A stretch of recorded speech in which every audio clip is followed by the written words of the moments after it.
Hello and welcome to Veterans of the Valley. I'm Tom Turbiville. There are thousands of military jobs involved with fighting the war in Iraq, but Captain Mark White, A&M class of 2003, had one of the more fascinating deployments as a member of Alpha Company 111th Engineer Battalion. It had nothing to do with engineering, but everything to do with security for the constant flow of generals, presidents, senators, media, song and dance folks, and other assorted VIPs visiting the country. The detail that goes into a seemingly simple visit to Iraq by a dignitary may surprise you, but it was his job to make sure that there were few, if any, surprises for the guest. Please welcome Captain Mark White to Veterans of the Valley. Fascinating job. When you first went over there, did you realize that that's what you were going to do, that was going to be your deployment, that you were going to do that? We knew about, for sure, about 3 months before we were going. And so then we started our preparation, and we had several exercises, and we spent 3 weeks at Fort Polk, Louisiana doing a mission rehearsal exercise, and that's all we focused on. The thing about it is that you train for it a certain way, and then it's not really what you think it's going to be until you get there. Right. And so we had about a 10-day time period where we would watch. At first we just watched the people that we were taking over for, and then they would watch us just make sure we're doing it right. Right. And a huge part of it is just building contacts and learning routes and ways to go, because you spend so much time out throughout the country that you got to know where you're going. It doesn't surprise me that that's the way you prepared for it, because smooth running operation is exactly what you did. That was part of your job. Now, you all were based near Baghdad, right outside the airport. Is that right? Yes, sir, at the Victory Base compound. And now there was a hotel involved, which is sort of the main hotel. Talk about that hotel and what it used to be and what it was used for. The hotel was, we used it to house the senior level dignitaries. We had, I think, 9 suites. They're all nice, had marble, showers, flushing toilets, all the things that were really nice to have in Iraq. Before that, prior to that, it was used as a kind of a weekend brothel for Saddam and his fellow Baathists. So I guess it's kind of a fascinating place, right? It's pretty nice. Yeah. It had its own private dining room, a lakeside view. Yeah. Not the typical things you get in Iraq. No. Now, but your missions didn't really involve a whole lot there. You were mainly out in the field. Talk about what your job was. Like I say, it's very fascinating. And whenever a dignitary came to Iraq, that's when you went to work. Exactly. We would know, sometimes weeks in advance, sometimes days in advance, when someone was coming. And from the point that they were approved to come to Iraq, we would get an itinerary, and we'd flesh it out, make sure it would work, make sure it was functional, and then execute it. From the time that person landed in Iraq, and it didn't necessarily have to be in Baghdad. They could land down south in Najaf or up in Mosul. We'd pick them up and meet them there, and we were responsible for their security, their logistics, their travel, everything that encompassed their time in Iraq was what was our responsibility. Ultimately, we focused the most on security because that's what was paramount for our mission to be a success. Right, right. Who came? Who were you in charge of? What kind of people? Name some titles and some people. Who were they? It varied from just low level to in the full scheme of things, low level staff, general officers from the Pentagon and the Joint Chiefs, all the way up to the Secretary of Defense Donald Rumsfeld, the President of Poland. The Koreans had a contingent there, so they would have South Koreans would have a lot of their senior military, all the military, military defense people from other countries that were part of the coalition, right? And then as well as the MWR, the morale welfare people like Toby Keith, Rascal Flatts, Jessica Simpson, just all kinds of people, and then dance teams, cheerleading teams, right? And then lots of senators and congressmen and women would come over. Now you were there from December to December 2004 to 2005. Yes, sir. You were there for that year. So you mentioned the senators. I mean, some of the high-profile people that we've heard of, just about all of them came through because they wanted to be there, and it was good politically to say they'd been to Iraq, right? Yes, sir. There's a nice little stipulation. If you spend 1 day in a war zone, you get tax-free for that month. So I don't want to say that was their agenda, but I'm sure it's not a bad thing because some would spend 1 day in Iraq. Right. But yeah, they would come and I kind of judge my impression of a senator on what their itinerary was. If they just came and just talked to the Prime Minister and the Minister of Defense, Minister of Interior of Iraq, that's one thing. But some guys and women would take time to make sure that they met their delegates. They would be sure that they had a breakfast with everyone that's in their district. And so, I was fortunate enough. The representative from the Abilene area where it was based, he came and had a barbecue dinner with us. Right. And he just happened to be with Tom Osborne on that trip when Tom Osborne was a senator for Nebraska. So it was a neat trip. It was indeed. Now the officers, they would be pretty much serve as bodyguards. I mean, they would stay close to the VIP, and you as an officer, that would be your role? Yes, sir, exactly. We would label ourselves the escort officer, and then we'd have the PSD, the Protective Services Detachment or Detail, and that would be the enlisted guys. So it would be the outer ring that would provide the security, a little distance out, whereas the escort officer, the officers, we have to be no further than one door away. We'd always make sure that we're right there, close enough that, if it happened and if harm came in their way, we could grab them, snatch them, throw them in a truck, and get out of there, or get on the helicopter, wherever we needed to do to get away from the threat. Tell you what, this is a story that can really best be told in pictures. And Mark has quite a few photographs that he took from his year in Iraq. And let's go to just a few of them right now. We have several pictures. Here's the first, get Mark to comment on each one. That's the battalion, or that's the unit? That's the company, yes, sir. That's the Alpha Company. And this is at Fort Hood prior to us getting our desert uniforms. We spent 3 months at Fort Hood training, going over just basic combat skills, making sure everybody's refreshed, getting certified on our combat lifesaver skills. And we had a detachment come down. We worked on advanced driving skills, how to pit a car and how to run someone off the road properly without hurting them. Now, if I'm right, correct me if I'm wrong, I think that's you sitting right behind the flag. Is that right? That is, yes, okay. Sir. That's me right there. That's right. I recognized you right there in the front row. Okay, let's move on. This is me at the NATO compound. NATO had a role there to kind of set up the schools and help educate some of the people within the government there. And so they had a nice compound, and the significance of this is one of the first times I saw grass in Iraq. There's not a whole lot of it out there, and so I was happy to see it. Looks like a country club setting. It did. It was real nice. Yeah, muster. This is a pretty good turnout if you think about the amount of civilians and military people in Iraq. They also had another muster downtown Baghdad, but we had the largest one in the country. Also of note, and here is his current Vice President of Student Affairs for A&M, General Weber, when he was in Baghdad as the Multinational Forces Iraq Chief of Staff. Mm-hmm. That's a great shot. That is. And that's the Multinational Forces Iraq headquarters on Victory Base. This is kind of the view off our back porch at our office building and compound, and the hotel as well. So we got and a lot of our meetings would take place over at that building, just because that's where some of the senior military leaders were at and where they needed to meet with. Now, is this a building here that was obviously it used to be something else, or was it built specifically for the war? It was one of Saddam's weekend getaways, one of his little palaces. On the other side that you can't see it, but there's two bridges that go out to it, and the coalition blew up those bridges when they came in, and then they said, we met lots of people that came in that were on that initial invasion, talked about how much money was just in that building alone, and they had to take truckloads of it out because that's where Saddam was stashing some of his stuff. Well, I'm glad he built us such nice office buildings to work Yeah. into. This is a beautiful Iraq at sunset, right? Yes, sir. Just something to add that maybe a war-torn country, but it certainly has its beautiful moments. This is on the other side of the lake from the front view of our office, and that's one of the intelligence buildings. They had several other little compounds over by it. That's a lookout tower of some sort, I guess. Yes, sir. Yeah. Well, it's actually just a part of that. It's kind of just scenic. Yeah, it's great. Okay. Go ahead. Go ahead.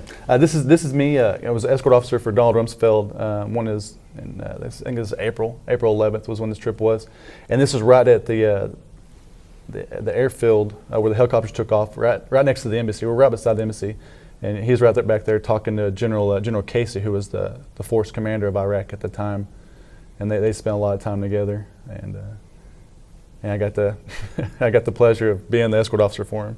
That had to have been quite an honor, really. It was. It's a lot of work. It's a lot of work. Right. If you've ever wanted to put yourself in a helicopter over Iraq during wartime and looking down on Baghdad, this is what you see, right? That's what you see. This is just a little part of downtown Baghdad, just flying over it. You can see how close the houses are, how close the Right. communities are. Now, you talked about some of the celebrities were there. This is a sample. Who are we looking at? Yeah, Jessica Simpson and Nick Lachey, and then their tour manager. I don't know his name, but Yeah, and their tour manager. and Yeah. they Tour manager looks like he wants to be somewhere else. yeah, most Yeah. of them did. That's right. You know, They're not married anymore, right? no, Yeah. no, this is Looks like they were fighting right then, as a matter of fact. it's a yes, sir. and they would go, a lot of the celebrity types would go from place, from base to base, would fly them around, and they would put on a show, and they'd have very aggressive, very busy schedules, and Right. they'd be really tired at the end, but they were always very grateful for what you Sure. did. And we were thankful for them taking the time to come over and provide some entertainment. Absolutely. This is north up in the town of Mosul, which is close to Turkey, there's grass up there and it's green up there, and it's a lot milder temperature. It's always pleasant to go up there, and this is right at the airfield. We're waiting for our helicopters to come pick us up and take us back down to Baghdad outside of Mosul. Okay. And we've got this is a small village in Iraq. Yes, sir. Around the countryside, there's just these random villages. They'll have one road going in, one road going out, and we'd fly over them, throughout our trips around Iraq, and we'd throw out soccer balls or candy or just Right. something because they're isolated villages, and the kids would just come storming out of the buildings whenever they heard the helicopters, and they'd wave and Yeah. do something for them. Wow. We've got some more pictures. Mark has brought a couple of things, and this is it's one of your armor jackets. Is that right? Yes, this is our body armor. We'd wear pretty much everywhere, and it doesn't have the plates in it. We had to turn the plates back in Kuwait, but so it's fairly heavy, but it provides sufficient protection from any kind of small caliber weapon, unless you got shot in the face. That's right. Fortunately, you wore it, but you didn't need it, right? Exactly. That's good. I was happy to have that. That's a good thing. A lot of the media, sometimes it would come over. Would you be on a detail with some of the media also that would be over there? I know you mentioned Peter Jennings not long before he passed away was there, and you got to spend some time with him. I did. There was, especially around the election time when that was, the country is at such a volatile point, and the success of those elections were determining, where the country would move forward, and there's such a big stake in the U.S. interest in there. All the media would be there, including Peter Jennings, who was, we'd forgot about until we looked back later on that he'd passed away. I think Right. It about was in March August. or- He had passed away, and I looked it up. He had passed away in August of that year, the year August of 2005. Yes, sir, and that was. Right. He was, he's a real guy, real easygoing, real mild tempered. He liked to come talk to the guys, just talk to the lower enlisted, and just, talk about the day and whatnot. Other people from the media talked to you a little bit about Geraldo being there, staying Yeah, at the hotel. kind of a party guy. Kind of a party guy. Had a little stuff in the room. He's nice enough to leave back for everyone else. Right. And then General McCaffrey, General Wayne Downing. Right. And then you'd see all the Fox News people would be over there. You and Marshall McCaffrey Rand. got pretty tight, right? We Yeah. did. I got to know General Barry McCaffrey very well. Spent 11 days straight with him, and we went all over the country, everywhere. Just me and him in our detail. And I ended up, keeping in touch with him later on. He's a really good guy. He's been so involved in the military and U.S. government for so long. He has so many stories, and Right. I just really enjoyed being around him and hearing what he had to say. And then it was neat to see how like General Petraeus, General Vine, some of the senior leaders would look up to him so much and really cared about to hear what he had to say. He spent a lot of time with General Casey over at his house. I want people to understand that when you got an itinerary for a VIP that was coming, you'd actually go through this itinerary twice, because before they ever got there, you would go where they were going to go just to check everything out, check security, and then you'd actually be on the mission, right? Oh yes, sir. It was imperative that we fleshed out any kinks that could possibly arise and make sure that we had a contingency plan for the whole itinerary. The day before, if possible, we would run through it, start to finish, and then we have a big briefing, make sure that everybody knew exactly what the role was, because there's so many places within Iraq where you could get stopped, or there could be a hiccup or security you need to worry about. And And so we'd make sure we had everything covered, and we were fortunate to not really have any issues throughout the whole year. Right, right. None that you could plan. Now, I know that there were weather problems, sandstorms and things like that would mess up the original itinerary. Right? Yeah, we couldn't plan for the weather. You know, we would do our best, but if a sandstorm came in, and it would make visibility, you know, zero. You'd have to have a hard time seeing your hand in front of your face. Helicopters can't fly in that. And it's also it's a big time for insurgents to kind of put out their roadside bombs and things like that. So it's not safe at that time, and so we'd try to have some kind of backup plan. It depended upon where you're at. Now sometimes you may just get stuck out in the middle of nowhere at a remote location, and you know, you're just gonna have to do. I felt bad because sometimes that local commander, that lieutenant colonel, would get stuck with this 4-star general for 3 or 4 hours longer than he wanted. You know, he'd have a set plan for what he had to do and what he had to show, and then he's just kind of stuck on the spot, not knowing what. All right, well, you want to see the hallway? Yeah. Here's the hallway. We saw the picture of you on the detail with Secretary Rumsfeld. That was a little bit different than most. I guess a lot of them came, they had an itinerary, they pretty much stuck to it, but this guy was the boss. I guess his plan changed hour to hour sometimes. Oh, definitely. Right? We'd started video teleconferences, you know, about 3 weeks in advance at least, between me, the embassy, and back to the Department of Defense and his people, and that is almost a daily thing. You know, if I want to change to this or change that, and then a big thing for him was wanting to go see Mr. Barzani, who was the president of the Kurds, and he wanted to see him, and Barzani wanted to talk to Donald Rumsfeld as well. And Kurds have a big interest in the country, but the big thing was deciding on where to meet at. You know, Secretary Rumsfeld wanted to meet him down in Iraq and Baghdad, because that's where he was going to be at anyway for some meetings of their Senate type place. Mr. Barzani didn't want to see him there. He wanted to see him at his private compound. Right. And then that just created a whole litany of issues, because his compound is 7 hours north of Baghdad in the hills, away from everything else, with no room to. Secretary Rumsfeld, we had six helicopters and another 4 Apache gunships flying around. It's a pretty big deal. Right. And he has such a big entourage, and so you take this little big compound in this apocalypse now scene of all these helicopters coming in, and it was interesting nonetheless. But it came out fine. They got to have their meeting. Everything worked out, and we just flew Mr. Rumsfeld out of a different location than where we initially planned. Let's go to some more photographs right now that Captain Mark White has supplied to us here, and we'll go look at them here. This is up in Kirkuk. This is actually Jerry Patterson, who's the Veterans Land Board Commissioner of Texas, and an Aggie grad and Vietnam vet. He actually came with the VFW when they had a contingency come, and he was a proud Aggie, and we found another proud Aggie up in Kirkuk near the oil fields, and we all took a picture. That's great. That's a great picture. I know Jerry. He's a good man. I really appreciate his time. Right. This is in Balad. This is where you see a lot of things about that main hospital. That's where it's at. This is actually one of the Predator drones, which provides it's an unmanned aerial vehicle that provides a lot of reconnaissance, a lot of intelligence, and also notice a missile attached to it in case it needs to take care of something en route. Okay, that's quite a weapon. This is an outstanding photograph. This is the landing pad up in Mosul, where there was only 4 spots, and that's where we parked 4 helicopters. And that's actually on a mountain, and it's always like going to Mosul. It's always real nice, and they had good food there, which is what I judge bases on, is how their food was. But you catch a lot of turbulence. It'd be when you come off, if you're on that last helicopter and you had to run down that line to get out of the flight line, you'd feel a lot of wind. So it was always interesting. So you'd gotten out of your chopper to take this picture, is that right? I had, yes. Yeah. Yes, sir. This is some of our company here, and right outside our little quarters on Victory Base. Just we'd make a lot of plaques, and to tell people thank you that helped us out over in the Force headquarters or the Corps headquarters. Mm-hmm. Good picture. This is me re-enlisting. He's a first sergeant leader now. At the time he was an E6, but I was re-enlisting him into the Army for another 6 years.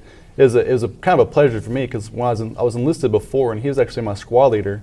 While I was in Bosnia, as a 19-year-old kid, he made me roll around in the dirt, roll around the grass, and then, here 6 years later, I had the opportunity and the pleasure to re-enlist him in the Army, and he's been a great person to bounce things off of throughout the years. Good picture. Toby Keith concert? Toby Keith, yes sir. He came down, put on a big show. I think they actually cut to this during the CMA Awards, and he sang a song, and he did a full concert there for us at the Victory Base, and that was a big deal. As you can see, everybody wanted to come out there, and they wanted to pile in and get as close as they could. He put on a great show. It was a nice thing to kind of get your mind off, what's going on around you. You just kind of for a minute, for 30 minutes, for an hour, whatever it was, you get to just kind of relax and enjoy a little bit of country music and someone that appreciates. He's got some great songs. Now, Mark, you know that there's veterans watching this show right now, World War II veterans that are looking at this picture, and they're thinking back to the time that they sat and watched Bob Hope entertain. Yeah, yes, right? sir. So this is the same thing. Just fast forward, and you've got other entertainers doing the same thing. Yes, sir. Yeah, that's great. It's a good picture. It's a good one. And here's me and a couple other Aggies, Casey Tutt and another fellow that. Both, I think, class of '99, class of '97, and there was a few of us, and we get together when we could, and share old A&M memories, talk about the game that week. I used to get up at 3 in the morning and listen to Dave South on a radio broadcast. I'd find a computer, and get on the internet and listen, and these guys do the same. And this is over at their compound at Camp Slayer, which was right beside where I was at, and another man-made lake. All right, you mentioned Dave, of course. Mark and I both work on the football broadcast. We have a lot of fun doing that. This was not your first deployment overseas. When you were 19 years old, you were in Bosnia. Yes, sir. Talk briefly about that deployment. At that time, we'd start off the same company, actually, Alpha Company 111th. We're going to be supposed to do engineering mission to begin with. We were going to help with demining operations, help the Bosnians go ahead and remove mines as part of their agreement to do with some of the conventions at the Dayton Accords. And about a week into our mission rehearsal exercise, they said, "No, you're going to do base defense. You're going to." All right, so we're like, okay. So I worked at the main gate, the vehicle gate there, to get traffic in and out. It was kind of interesting. You're a lowly gate guy. Lowly gate guy, just working the gate, searching cars, searching people, taking their alcohol away. Not a popular gate guy all the time. Not a popular job, no. But I learned a lot, and it just so happens that I was selected Soldier of the Year, S47 Task Force Eagle Soldier of the Year, and that's ultimately led me to become an officer. Was after that time, a lot of officers came and talked to me, and they're like, you have some college hours, maybe you should consider going to the officer field, and that's only what I did. But that was a great learning experience for me because 4 years later when I go to Iraq, I'd already had that going away from home moment. It was sad at the time. When I went back the second time, it was easier to kind of put my arm around the guys and keep their heads up when they were feeling down, because I had a lot of young soldiers. It was their first time away from home and going to a tumultuous area. Right. So that experience when you were young helped you when you were in Iraq, obviously. Definitely. You've been home for about 3 years now. Yes, sir. And but you plan on a deployment going back sometime between next summer and the summer after that. Is Yes, that sir. right? Well, talk about that. Just the way the state of affairs are and the way the Texas Army National Guard is, it's your dwell time or your time at home usually isn't more than 3 or 4 years. And currently there's lots of soldiers from the state of Texas that are deploying to Iraq and Afghanistan. As a company commander, I've given up my fair share of soldiers that have deployed in recent months or will deploy this summer, and I'm in that same boat. They need soldiers, and my take on it is I'm a single, or I don't have any kids, or I'm not married yet, and so I'd rather take their place. That's such a burden and such a hard time on families to lose a loved one. And so I'd like to do it, now while I'm young, while I'm single and don't have any children, to take on that responsibility. So I try to put my name in the pot. And even if my name doesn't go in the pot, it'll be put in there anyway by someone else for a brigade headquarters. Right. And your next deployment, you figure, will be somewhat safer. Yes, sir. It'll probably be as a staff officer working, within a compound.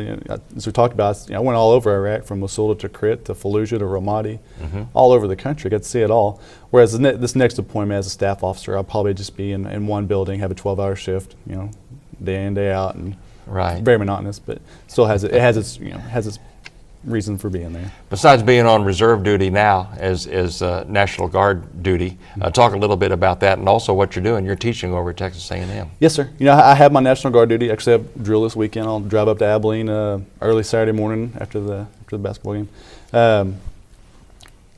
And we'll have, we train for your wartime mission. That's what we do on the weekends.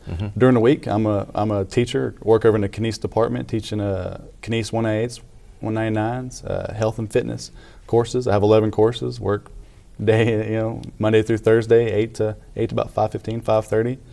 And that takes up a lot of time. It's my full time. But the thing is, I take a lot of stuff from the military and apply it to my job. Make sure that, especially with the physical fitness stuff, to give my students best course they can have. A lot of them kind of say that they're expecting kind of a blow off course. Right. Some teachers just kind of let them come in and work out, and I put them through the grinder. I take them out and roll around on the grass a little bit and let them have a little fun and see what it's like. And ultimately, at the end of the semester, they like it. They're like, thanks for making me work. Thanks for they lose a lot of weight, get in shape, and it makes me feel good. Mark, we have just about a minute and a half left, and I don't want to drag you into getting too political on this, but I heard a story this morning, as a matter of fact, that in the month of November, 2008, there were 7 American casualties in Iraq. Those are tragic, certainly. In November of 2007, there were nearly 30. Right. Something's working over there. Definitely. I think General Petraeus, who I had a lot of involvement with during our mission, he had a good plan. The surge, I think it worked. I think insurgent forces are kind of learning their lesson and backing off, and I think they're starting to try to focus on other areas. And I believe that General Petraeus, General Odierno, and Secretary Gates have a great plan, and I think they're in the right direction, definitely. Indeed. Good luck to you, and thank you very much for your service. It's been a pleasure having you here. It was just a fascinating job. You got to be around a lot of interesting people, and it's something that you will have a family someday, and you'll be able to tell them about, right? Yes, sir. Yes, sir. And definitely. show them all these pictures. Thank you for being here. Oh, thank you. It was indeed a multifaceted job providing security and planning in Iraq whenever a VIP visited. It's a job you don't hear much about, and that's exactly the way it's supposed to be. They're doing their job then. We salute and we thank Aggie grad Captain Mark White for his service then, now, and upon his future return to Iraq. I'm Tom Turbiville. Join us next time on Veterans of the Valley.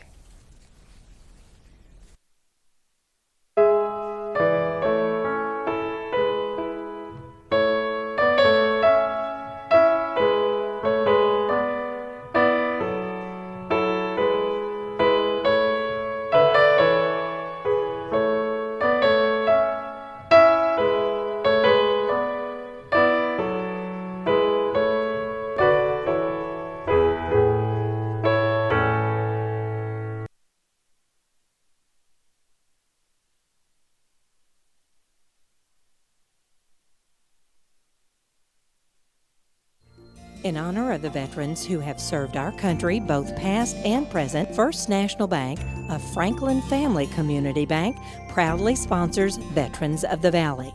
Since 1862, First National has provided local decision-making and accessibility, as well as banking products and services to Brazos Valley citizens.